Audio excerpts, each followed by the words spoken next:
Ladies and gentlemen, please welcome the Program Executive and Chief Engineer for the MTA, Mark Bienstock.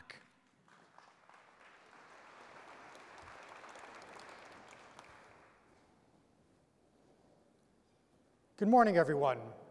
Today I'm going to speak with you about our third challenge, communications. The new signaling system and its refurbished car fleet need to be supported by a state-of-the-art, reliable communications network. Trains need to communicate in order to know where they are so they can safely travel over the system.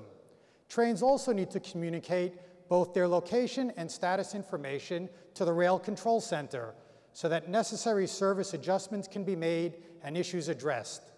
This requires a system-wide, reliable data communications network. However, we do not have an accessible system-wide data communications network today. The existing 100-year-old fixed block signaling relies on antiquated circuits and logic. Fixed block relay-based signaling was developed over 180 years ago. It uses electrical circuits and relay-based logic to ensure the safe movement of trains, but it is not easily modified to add additional service or increase capacity. It also does not require a system-wide data communications network to operate. And while we do have fiber through the tunnels and Wi-Fi in stations, their capacity is limited to public safety and customer communications.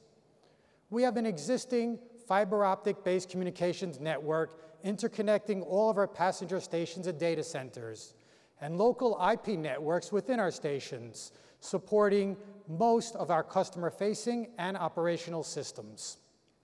But the fiber optic cable installed along the tracks is not easily accessible, and there are few, if any, spare fibers available. We must build a new communications network throughout the subway system to support a new train control system and to increase capacity. And like our signals in cars, the communications network must be deployed in a rapid time frame. You heard it emphasized many, many times this morning. Time is of the essence. The technology will serve a dual purpose. It will enable data transfer for our new signaling. All modern train control systems rely on a communication system to enable both train-to-train and train-to-wayside communications. At the same time, people are becoming more reliant on their personal devices, so ideally, it also will support customer applications. The new communication network should allow our customers to remain connected, enable them to use their apps, and allow us to deliver real-time information throughout their journey. The challenge includes 5 objectives. First, support new signaling. Second, security and reliability. Third, cost reasonable. Fourth, rapid implementation. And fifth, customer applications. I will speak in more detail about each of these objectives. The network must support the new signaling system. While we do not yet know the new signal system, the communications technology must be capable of supporting a signaling system trackside, in subway cars, and at stations.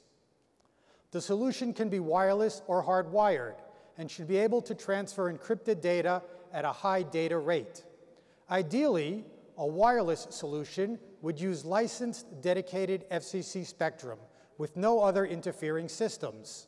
And use of that spectrum should not require a rules change, which can significantly increase both cost and deployment time. The technology must work around solid walls, around curves and tunnels, and among oncoming trains. Solid walls separate tracks in many areas of our subway system, and the communications network must allow all trains to communicate on any track at all times. Tunnels and stations have both curves and changes in grade, which affect the transmission of wireless signals. And the steel body of train cars, both reflect and attenuate wireless signals as trains travel along the tracks, pass each other, and pass wayside antenna systems. Additionally, tunnel space is limited to add cable, antennas, or other equipment. The Steinway tube shown here opened over 100 years ago and is still carrying trains under the East River. Clearance is very tight, with only a few inches to spare between the body of the train, the walls, and the ceiling. Any equipment installed along the walls or on the ceiling must be installed outside the clearance envelope of trains in order to avoid being struck. The network must be secure and reliable.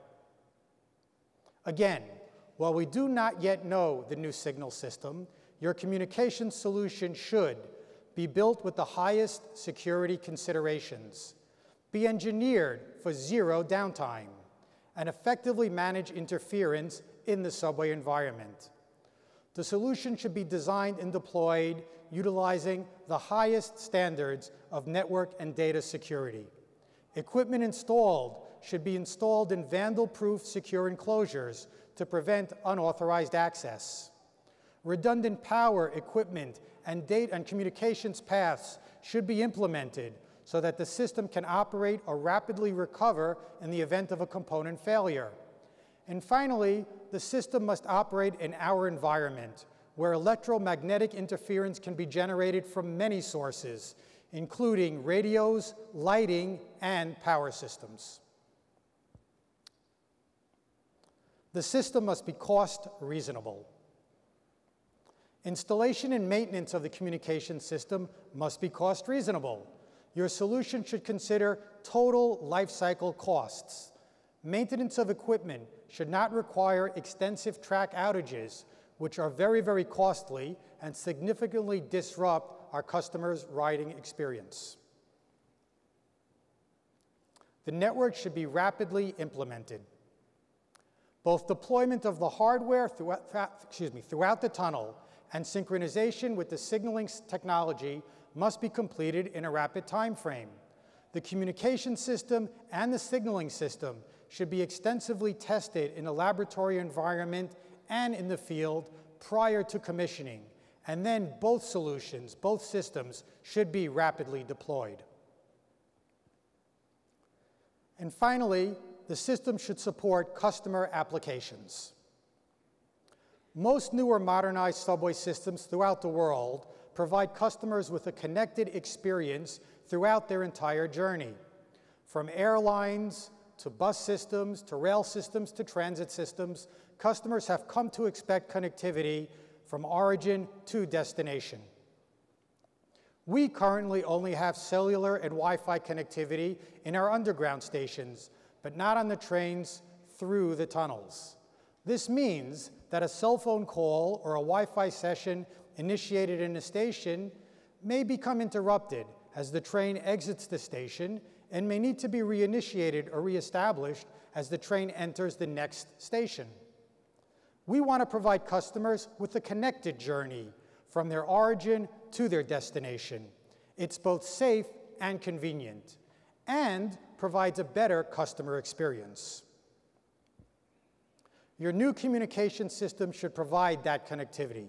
We are looking to you to help us deploy a new communication system to support our new signaling system, to allow us to increase capacity and to provide additional connectivity for our customers.